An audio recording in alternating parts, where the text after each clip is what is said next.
todos mais uma vez, depois de termos falado no domingo passado que este é tempo de amar e devo-vos ter desafiado a nós, neste tempo de quarentena, de alguma forma restaurarmos os nossos relacionamentos em nossas casas, em nossos lares, sobretudo os nossos relacionamentos de amor, de aliança, de intimidade. Nós hoje vamos dar seguimento a essa palavra e vou trazer um pouco mais de palavra e de sugestões que todos poderão aproveitar a fim de facilitar essa maior aproximação, essa restauração desses nossos relacionamentos. Então, o tema da palavra de hoje é cuidados para relacionamentos íntimos saudáveis. Cuidados que nós podemos ter para relacionamentos íntimos saudáveis. Então, a nossa vida, e não estarei a dizer nada de novo, mas é importante começar por aqui, ela sempre envolve relacionamentos íntimos que se desejam saudáveis. O mais marcante de todos estes relacionamentos para o cristão é sem dúvida o seu relacionamento com Deus. Ou nós temos um relacionamento genuíno com Deus e ele se torna estruturante e se torna um modelo para os demais relacionamentos. Por exemplo, quando temos uma experiência pessoal, íntima com o amor de Deus, isso marca aquilo que é as nossas atitudes, as nossas ações, a nossa postura, o nosso trato perante os outros. Ou nós temos esse relacionamento com Deus que se torna estruturante e modelo para os demais relacionamentos, seja no lar, seja na família, seja na comunidade, ou nós não temos esse relacionamento e andamos um pouco à deriva e ao sabor das circunstâncias. E é muito importante não nos esquecermos que todos nós fomos criados primeiramente para cumprir esses propósitos divinos da criação. E um desses propósitos da criação é de que nós fomos criados para nos relacionarmos intimamente, para um relacionamento de amor e de aliança com Deus. Então, uma das verdades que precisamos assumir de imediato é que nós não vamos a parte alguma sem bons relacionamentos. Por vezes as pessoas entram naquele tipo de ilusão de que podem viver sem os outros, de que podem viver a vida à sua maneira, que querem ser independentes, que só recorrem aos outros quando precisam deles, mas todos nós, aqueles que ainda não aprenderam a vida, se encarregará de lhes mostrar que quanto mais depressa criarmos relacionamentos bons e duradouros e saudáveis com toda a espécie de pessoas à nossa volta, sejam eles família, sejam eles amigos, vizinhos, crentes, descrentes, o que for, melhor será a nossa vida, porque a nossa vida foi uma criação divina e a vida foi feita para ser partilhada. De alguma forma, Deus não nos deu tudo a nenhum de nós e aquilo que nos falta virá à nossa vida por meio de relacionamentos saudáveis com os outros e através da vida de outros. Aquilo que nos falta completar vem através da complementaridade que os outros trazem à nossa vida. Então é muito importante compreendermos isso. E para que um relacionamento íntimo seja saudável, seja um relacionamento com Deus, seja um relacionamento com um cônjuge, com o marido, com uma esposa, seja com outro qualquer familiar muito próximo, um pai, uma mãe, um filho, seja mesmo até com as pessoas da família da fé, com outros crentes, você precisa valorizá-lo. E valorizar um relacionamento íntimo não é conversa fiada. Nós só valorizamos um relacionamento quando de facto o colocamos na nossa lista de prioridades e quando nós despendemos tempo verdadeiramente ou consagramos tempo a esse relacionamento. Então é muito importante que compreendamos que as coisas começam por aí. Nós, para termos relacionamentos fortes e saudáveis, temos que dar tempo, consagrar tempo para esses relacionamentos e temos que o colocar na nossa lista de prioridades na nossa vida. E essa é a razão porque Deus requer de nós verdadeiramente que o busquemos com todo o nosso coração, com toda a nossa alma, com todo o nosso pensamento. Essa é a razão porque, na verdade, Deus nos pede que o coloquemos em primeiro lugar nas nossas vidas. Jesus disse-nos mesmo nesse famoso Sermão da Montanha: buscai primeiro o reino de Deus e a sua justiça, e tudo o resto Deus fará com que venha no tempo certo à vossa vida. Então é muito, muito, muito importante nós termos isto como certo no nosso coração. Não podemos dizer que amamos a Deus e depois não termos tempo para Ele. ou dizermos que Jesus está no trono do nosso coração e de alguma forma não sermos capazes de lhe consagrar as primícias do nosso tempo. Não haver um tempo que possamos ter de oração, de comunhão, para o adorar, para o conhecer, para nos deixarmos discipular por Ele, para nos deixarmos apaixonar ainda mais por Ele. Não é, digamos assim, uma realidade dizer que o amamos e não tirarmos tempo, nem Deus ser uma prioridade para nós. De igual maneira, para um casamento ser forte, é necessário que os cônjuges, que aqueles que se casaram, tirem também eles tempo de qualidade para os dois alimentarem e cuidarem da sua intimidade. Nenhuma família será forte se as pessoas verdadeiramente não separarem tempo para fortalecer esses laços familiares. Neste tempo que estamos a viver de quarentena e de confinamento, que agora está a chegar aos poucos ao fim, já estamos a viver tempos de desconfinamento, não é?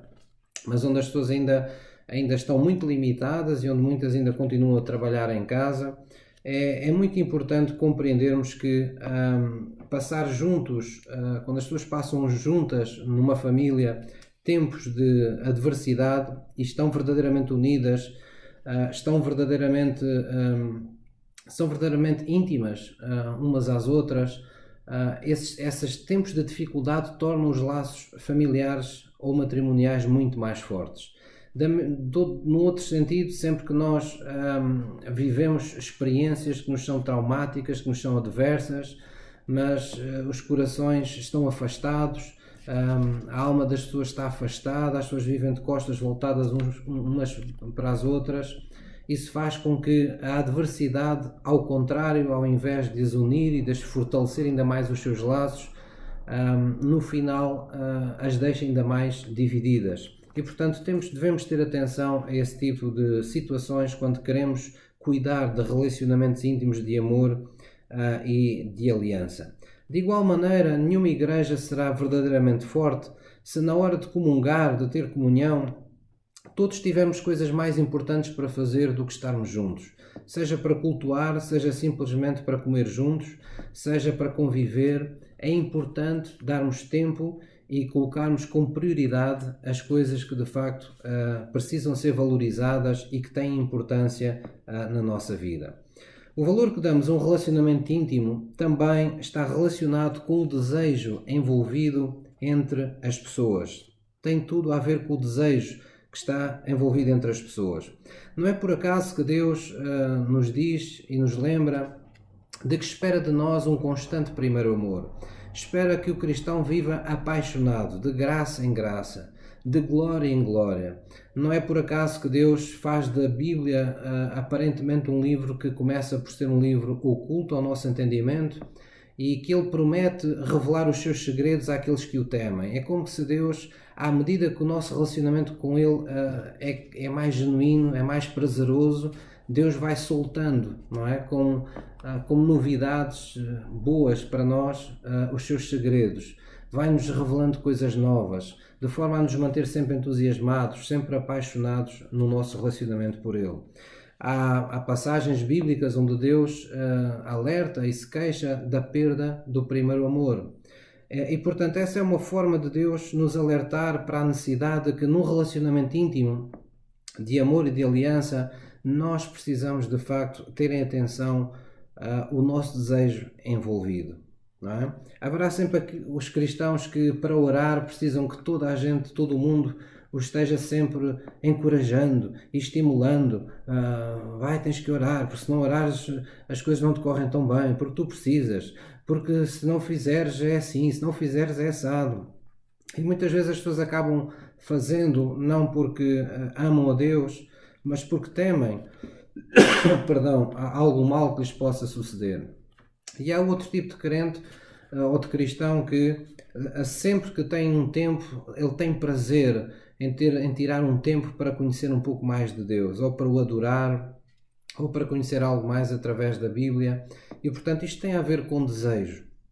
De igual maneira, nós também podemos dizer que nenhum relacionamento íntimo resiste à falta de desejo, à falta de chama. Deus, Ele próprio, é o primeiro a denunciar quando essa necessidade de ser desejado não acontece. não é? Quando Deus espera que o busquemos de todo o nosso coração, ou com todo o nosso pensamento, ou acima de todas as coisas e de todas as pessoas, Ele está nos chamando a esse desejo próprio da nossa intimidade. E é por isso que Ele aprecia que quando você o adora, ou quando você o busca, ou quando você o serve, não é? Você o faça como um ato voluntário e como um ato de amor. É algo que revela o desejo que está no seu coração. Um dia Deus utilizou-se inclusive de um profeta para confrontar o seu povo, perdão, que buscava a Deus, dizendo-lhe que aquele povo estava com a sua boca louvando e honrando a Deus, mas os seus corações estavam muito longe de Deus. E esse era, digamos assim, um desabafo que Deus estava nos tornando conhecido através das Escrituras, de como isso o entristecia. É um pouco como às vezes alguns pais se sentem quando os filhos apenas os procuram quando precisam de dinheiro ou quando precisam de favores, mas que por vontade própria nunca os procuram, nunca pensam neles, nem nunca fazem planos com eles para os dias de felicidade em sua vida. Então, desejo tem tudo a ver com relacionamentos íntimos. Deus é o primeiro a saber e Ele quer que nós saibamos também que quando o nosso coração não se envolve, quando o nosso coração não se move com as palavras que dizemos ou com as obras que praticamos, nós não estamos verdadeiramente a ministrar nada que seja edificante de nós. E por isso o desejo deve estar sempre envolvido nesse tipo de relacionamento. Deus nos fez também à sua imagem e semelhança, e porque Deus é assim, Deus também nos deu a nós todos a necessidade de nos sentirmos desejados, seja pelos pais, seja pelos filhos, seja por um cônjuge, seja até pelo pastor, seja pelos outros irmãos na fé, pelos nossos amigos. Nós temos essa necessidade de nos sentir desejados pelos outros também. É um sal, por assim dizer, é algo que tempera a nossa vida de uma forma especial. Assim, muitos casamentos aparentam existir porque existem alianças, existem papéis assinados, existem alianças que estão já colocadas nos dedos, às vezes filhos que se têm em comum, bens que se têm em comum, responsabilidades que foram partilhadas ou assumidas. Mas há muito que esses casais já vivem divorciados.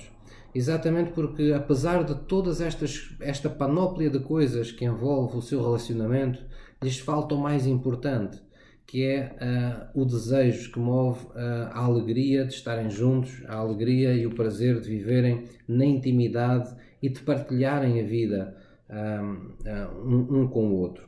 Então, a paixão não é uma mera chama que aparece do nada e se apaga do nada sem que nós nada possamos fazer. Ainda que isso seja muito bonito romanticamente e sabemos, obviamente, que a paixão tem essas vertentes, tem essas realidades, que é aparecer do nada, surpreender-nos, sermos apanhados, desprevenidos no nosso coração. A verdade, porém, é que podemos induzir, podemos nos deixar seduzir até o ponto em que estamos verdadeiramente apaixonados. E também é possível, mesmo vindo a paixão do nada, essa chama ser acesa no nosso coração e nós fazermos tudo para conservar essa chama. É necessário e é possível que nós façamos o que estiver ao alcance de cada um para que seus relacionamentos de intimidade, de amor, de aliança, eles permaneçam com a sua chama acesa. O mesmo é dizer que as pessoas continuem a se desejar para lá dos anos, para lá das circunstâncias adversas, para lá dos desentendimentos, para lá dos desapontamentos, para lá das coisas más que vão sucedendo ao longo da vida. E por isso em Mateus 25, Jesus, numa parábola conhecida como a parábola das 10 virgens, ele fala como 5 virgens consideradas prudentes tiveram cuidado em manter a sua lamparina com o seu azeite, com o seu óleo sempre bem atestado, para que aquela chama que elas haviam recebido ou haviam acendido não se apagasse. Mas 5 eram completamente loucas. Elas simplesmente tinham aquele tipo de pensamento: deixa andar, a vida é mesmo assim, e tanto davam valor a umas coisas como a outras. A verdade é que chegou um dia em que elas foram surpreendidas com o facto de a sua chama se ter apagado. E porquê? Porque descuidaram o azeite na sua vasilha. Ora, nós temos essa vasilha, nós temos esse cálice dentro de nós temos esse vasilhame, esse recipiente que é o nosso espírito, onde nós devemos manter sempre o poder do Espírito Santo, devemos manter sempre o amor de Deus no nosso coração, nós devemos manter o nosso coração sempre acertado e reconciliado com Deus e com os outros, e acima de tudo devemos manter essas motivações santas e sãs dentro de nós em relação a essas pessoas que nos são mais íntimas. Para quê? Para que essa chama se mantenha acesa por muito e muito tempo.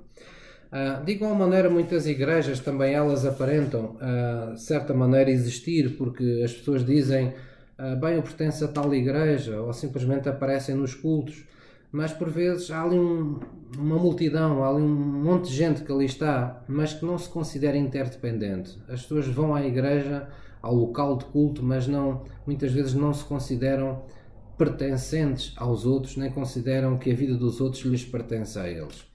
Há muitos até, inclusivamente, preferem entrar mudos e saírem calados e, se possível, nem entrar nessa coisa de cumprimentar os outros, nem haver muito interesse em grandes conversas, como se a igreja fosse mais um supermercado onde a gente vai apenas buscar as coisas que precisa para a semana.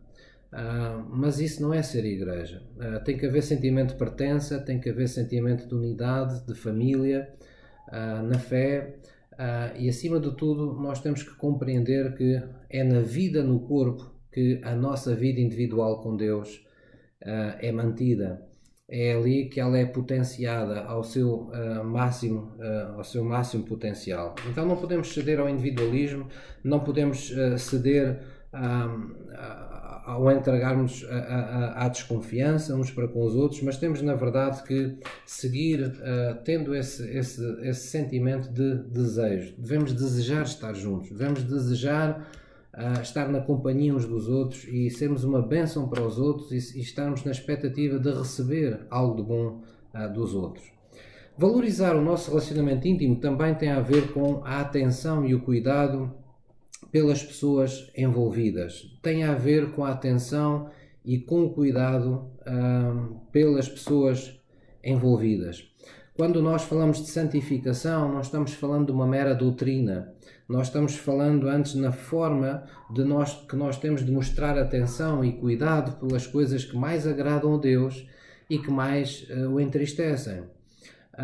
Temos com Deus uma relação não meramente espiritual, mas uma relação também afetiva. O nosso envolvimento é com toda a nossa alma, é com todas as nossas emoções, é com todo o nosso pensamento, é com o que de mais íntimo e mais puro e mais sagrado diz respeito à nossa vida. Envolve por isso compromisso, envolve consagração. E sempre que nós cultivamos esse bom hábito de guardar, por exemplo, os seus mandamentos e observá-los, fazê-los, nós estamos amando a Deus, estamos lhe dando toda a nossa atenção, estamos lhe dando todo o nosso cuidado. Quando você ama verdadeiramente alguém e não necessita apenas dela, porque são realidades diferentes que às vezes as pessoas confundem, às vezes as pessoas dizem, bem, eu amo fulano, mas o que eles querem dizer na verdade é eu preciso daquela pessoa. E não é exatamente o mesmo. Então, quando nós amamos verdadeiramente alguém, nós prestamos atenção a todos os pormenores da vida dessa pessoa. Nós prestamos atenção à sua vontade, nós prestamos atenção aos desejos do seu coração, aos seus gostos pessoais, àquilo que ela mais gosta, àquilo que a pessoa mais aborrece. Nós nos importamos com os seus afectos, importamos quando as pessoas estão bem, quando as pessoas estão menos bem. E na verdade, quando se diz respeito ao corpo de Cristo é o mesmo. Quando nós queremos ocupar o nosso lugar no corpo de Cristo, nós também prestamos atenção a todos os pormenores da igreja local. Isso não significa necessariamente estar sempre numa atitude de criticismo para com aquilo que nos desagrada, pois tal como não há pessoas perfeitas, não haverá com certeza nenhuma igreja local perfeita. Mas porque a amamos, porque há amor, porque há desejo, há sentimento de proteção e de pertença. Há a necessidade de nós sermos cuidadosos com tudo aquilo que diga respeito a guardar a unidade na fé, a mantermos e a permitirmos que o Espírito de Deus possa fluir entre nós cristãos. Então é muito, muito importante nós mantermos essa harmonia. Em Filipenses 2, no capítulo 2, versículo 3, diz-nos que nós não devemos atentar para aquilo que é propriamente nosso interesse pessoal, mas primeiramente para o que é melhor para os outros. E esta digamos, uma marca do amor de Cristo, um amor que é incondicional, que é altruísta, que se satisfaz vendo os outros mais felizes ainda. Então não ponha o seu foco no mal que lhe fizeram, não ponha o seu foco no bem que ainda não lhe fizeram na sua vida. Ponha antes o seu foco no que é melhor para a sua vida em comunidade, para a sua vida na sua igreja, lembrando-se como Jesus sofreu na cruz para que isso fosse possível, para que na igreja não houvesse mancha, não houvesse pecado, não houvesse mácula, não houvesse desentendimento, não houvesse nada que lhe pudessem apontar como não sendo bíblico, como não sendo da vontade de Deus. Para que um relacionamento íntimo seja saudável, nós também necessitamos de aprender a seguir e a falar sempre a verdade em amor. Eu vou repetir, precisamos aprender a seguir a verdade em amor, precisamos falar sempre a verdade em amor. No nosso relacionamento com Deus não há lugar para a mentira. E por isso tudo com Deus começa com uma palavra chamada arrependimento. Arrependimento é a nossa constatação e é cada um de nós assumir que diante de Deus não podemos dar lugar à mentira, àquilo que não é honesto, àquilo que não é verdadeiro, àquilo que não é genuíno, àquilo que não é santo, àquilo que não está de acordo com os padrões de Deus. Então, sempre que algo em nossa vida não está de acordo, nós temos esta palavra mágica que é arrependimento. É uma admissão de culpa e, simultaneamente, uma predisposição para mudar o estado das coisas, para seguir numa direção contrária àquela que, porventura, nós íamos. Então, da mesma maneira, Deus sempre é verdadeiro e não há forma de nos relacionarmos com Ele sem sermos totalmente verdadeiros e honestos com Deus. Por vezes olhamos para a vida de alguns crentes e parece que Deus é mentiroso, Deus é uma pessoa injusta, porque as pessoas às vezes nos parecem tão piedosas, parece que fazem tudo, parecem as pessoas mais santas do mundo. No entanto, Deus nunca as livra, Deus nunca as abençoa, Deus parece que as deixa sempre mal na vida. E, na verdade, conforme diz o ditado popular, quem vê caras nem sempre vê corações. E, na verdade, isso é assim. Muitas das vezes os cristãos aparentam uma coisa, mas não têm um relacionamento honesto, genuíno com Deus. E Deus sempre faz questão de mencionar na palavra que se esse relacionamento for assim, genuíno, honesto, verdadeiro, Deus fará questão de mostrar quão agradado está connosco fora de nós mesmos, ou seja, à nossa volta. Por exemplo, abençoando-nos, mostrando uma graça sobre a nossa vida, mostrando que as coisas correm de uma forma diferente na nossa vida. Ele próprio promete fazer a diferença entre aquele que o serve com a sua vida e aquele que o não serve.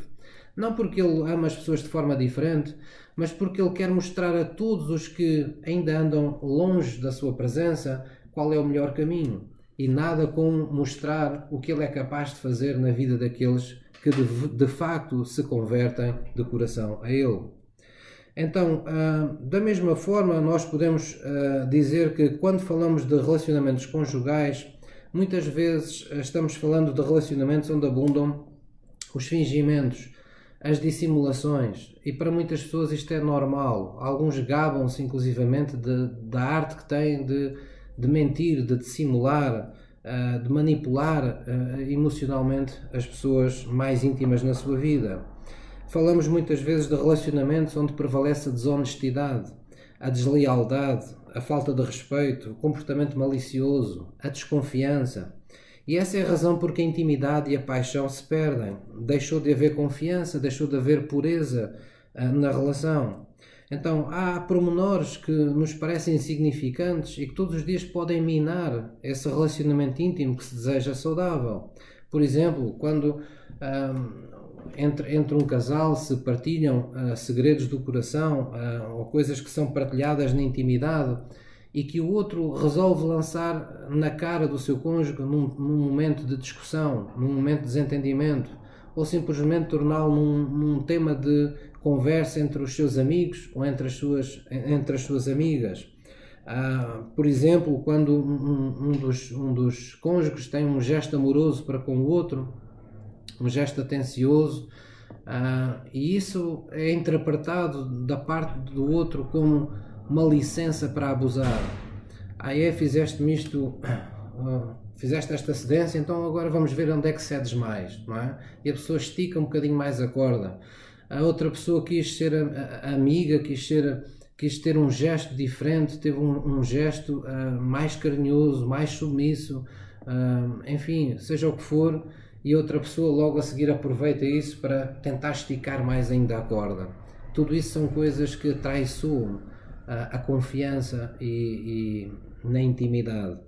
Outras vezes um dos cônjuges resolve simplesmente abrir o seu coração para o outro e o outro ouve calado e mudo e retira-se e não fala nada, não diz nada, ele próprio não toma a iniciativa de abrir também o seu coração e fica assim um sentimento perverso no ar. Parece que alguém esteve a ouvir o que estava no coração do outro apenas para saber o que fazer a seguir. Não é? E portanto todas estas coisas devem-se evitar num relacionamento íntimo, num relacionamento de aliança, num relacionamento de amor. Para um relacionamento íntimo também mais saudável, é também necessário desenvolver a habilidade de ouvir o outro com atenção. Em Tiago 1, versículo 19, diz que todos nós devemos ser prontos para ouvir, tardios para falar e tardios para nos irarmos. Então é preciso nós, de alguma forma, aprendermos a ouvir com os olhos e também com o coração. Ouvir com os olhos é nós pensarmos que temos que ouvir não apenas porque temos ouvidos, mas devemos desviar o nosso olhar para a pessoa que nos está a falar. Devemos focar, dar atenção à outra pessoa quando ela nos fala. Devemos, inclusivamente, ouvir com o coração. Não ouvir com o sentido de, como quem diz, fala para aí, para as paredes, mas devemos ouvir a pessoa porque, de facto, estamos em cuidado por aquilo que está no coração do outro. Sabemos que aquilo que mais magoa a outra pessoa também nos está incomodando e aquilo que for um motivo de alegria para o outro, nós também queremos desfrutar dessa alegria. Então, quando falamos de mulheres, particularmente elas são muito sensíveis a esta realidade de ouvir com os olhos e com o coração. Mas não são apenas as mulheres que têm um pouco esta sensibilidade maior. O próprio Deus é assim. Eu gostava de vos recordar uma passagem que está em Provérbios 4, versículo 20, e que diz o seguinte, Deus falando acerca da nossa atenção acerca do que Ele nos diz. Diz: filho meu, atenta para as minhas palavras, atenta, foca-te nas minhas palavras, às minhas razões, inclina o teu ouvido. Não as deixes apartar-se dos teus olhos, mas guarda-as no íntimo do teu coração, porque são vida para os que as acham e saúde para todo o seu corpo. Então, este é de facto o modelo que deve ser estruturante também na hora de nos ouvirmos uns aos outros. Ouvirmos com o coração e ouvirmos também com os nossos olhos. É também necessário, para cuidarmos melhor de nossos relacionamentos íntimos de amor e de aliança, nós aprendermos a comunicar não apenas informação, não apenas as coisas que acontecem ao nosso redor, no mundo em que vivemos, mas comunicar as coisas que acontecem dentro de nós. Sabermos comunicar os nossos sentimentos, o que estamos a sentir no momento. Sabermos comunicar os nossos sonhos, as coisas que nos alegram, as coisas que nos entristecem. Sempre que nós partilhamos coração, a pessoa com quem partilhamos coração, correspondendo, torna-se um amigo de aliança. Nós estamos partilhando vida, nós estamos criando laços, nós estamos estabelecendo pontos com essa pessoa. E é muito importante aprendermos a comunicar aquilo que sentimos em cada momento da nossa vida. É também importante termos motivações sãs, ou seja, termos motivações que estão alicerçadas, arraigadas nesse amor altruísta de Deus, nesse amor que não faz mal ao próximo, nesse amor que pode tornar duradouros todos os nossos relacionamentos de aliança. Por último, eu gostava de vos dizer duas coisas. Quando nós ouvimos estes cuidados que devemos ter, é muito frequente nós, no momento em que estamos ouvindo, aqui e acolá, vermos partes da nossa vida ou percebermos que em algumas coisas na nossa vida ou estamos a errar ou erramos, não é? E então, por vezes, vem um sentimento de culpa ao nosso coração. Puxa, eu realmente falhei nisto, ou eu estou a falhar naquilo, realmente eu não tive cuidado com esta situação ou com aquela. E a Bíblia dá-nos uma solução para isso. A Bíblia diz que não deve haver mais condenação para aqueles que agora estão em Cristo. Mas a Bíblia diz que se nós no coração admitirmos contra o nosso orgulho e a favor da nossa humildade, admitirmos os nossos pecados, os nossos erros, aquilo em que erramos e pedirmos perdão, Deus nos perdoará. Então não deve haver nem persistir culpa no nosso coração, na nossa alma. Vamos pedir perdão a Deus, vamos nos libertar dessa mancha da culpa. Perdão, vamos nos lembrar de que não há manual para a vida, no sentido que ninguém nos ensinou numa escola a sermos graduados quanto a vivermos, a sermos um pai perfeito, uma mãe perfeita, um marido perfeito, uma esposa perfeita, um filho perfeito. Isso não existe. Nós todos estamos numa constante sala de aula, nós todos estamos aprendendo sobre os nossos próprios erros. E o que é mais importante no meio disto é não nos deixarmos ir totalmente abaixo quando as coisas não nos correm de feição, mas tirarmos lições para a vida e podermos nos levantar com aquilo que nos pode fortalecer e com a sabedoria daquele que nos pode dirigir. Então, esta primeira palavra é: se sente culpa no seu coração, algum destes cuidados você não tem tido, ainda está a tempo, porque a segunda coisa que eu lhe quero dizer é que tudo, absolutamente tudo no reino de Deus, disse Jesus, é como um agricultor que lança a semente ao solo e espera uma colheita. Ou seja, tudo aquilo que você não tem hoje pode começar a partir de hoje a semear para que venha a ter num futuro próximo. Então, se você deseja um relacionamento amoroso, seja o primeiro a semear amor. Você deseja que sejam compreensivos consigo, seja o primeiro a mostrar compreensão. Você quer ser aceite, aceite primeiro os outros. Você quer ter atenção, comece a dar atenção aos outros. Comece a semear nos seus relacionamentos íntimos de amor e de aliança aquilo que na verdade você quer colher. A Bíblia nos diz que aquele que semeia, semeia a palavra. Então nós podemos começar por semear a palavras, não é? De acordo com aquilo que nós queremos colher. E confiar que, não desfalecendo, esse Deus que nós temos, Ele é fiel e verdadeiro para nos mostrar que aquilo em que acreditamos e a doutrina que estamos seguindo, ela é verdadeira. A Bíblia nos lembra que Deus, em particular Jesus, é o autor e é também o consumador da nossa fé. Portanto, se alguma coisa fazemos pondo a nossa fé em Jesus, Jesus diz: eu estive no princípio, eu estou hoje contigo e eu estarei mais à frente para confirmar as coisas que te tenho dito, para te mostrar que as minhas doutrinas funcionam, que os meus princípios bíblicos, uma vez postos em prática, eles mudam de facto a tua vida e a vida daqueles que estão à tua volta. Então o meu desafio é que todos possamos, na verdade, fazer isso. Eu gostava de orar convosco acerca disso e eu gostava de fazer uma oração convosco. E se vocês quiserem fazer essa oração comigo agora, eu convido-vos a baixar a vossa cabeça aí mesmo no vosso lugar e a fazerem agora mesmo esta oração comigo. Digam assim comigo: querido Deus, é no nome de Jesus que eu venho diante de Ti. Eu creio, Senhor Jesus, que Tu sabes todas as coisas no que diz respeito à minha vida. Senhor, eu ponho a minha vida nas Tuas mãos e eu reconheço que Jesus é o Senhor. Jesus é o meu Salvador. Senhor, eu me arrependo em meu coração de todas as coisas, de todas as faltas de cuidado, negligências que eu tive para com os meus relacionamentos de intimidade, de amor e de aliança em minha vida. Dá-me sabedoria, Senhor, pois eu estou profundamente arrependido de tudo aquilo que não fiz em tempo oportuno na minha vida e na vida daqueles que mais amo. Mas hoje eu creio que contigo eu posso todas as coisas. Eu creio que com o Teu perdão, com a Tua sabedoria e com o poder do Teu Espírito Santo, tudo me é possível, pois eu creio em tudo o que a Tua palavra diz.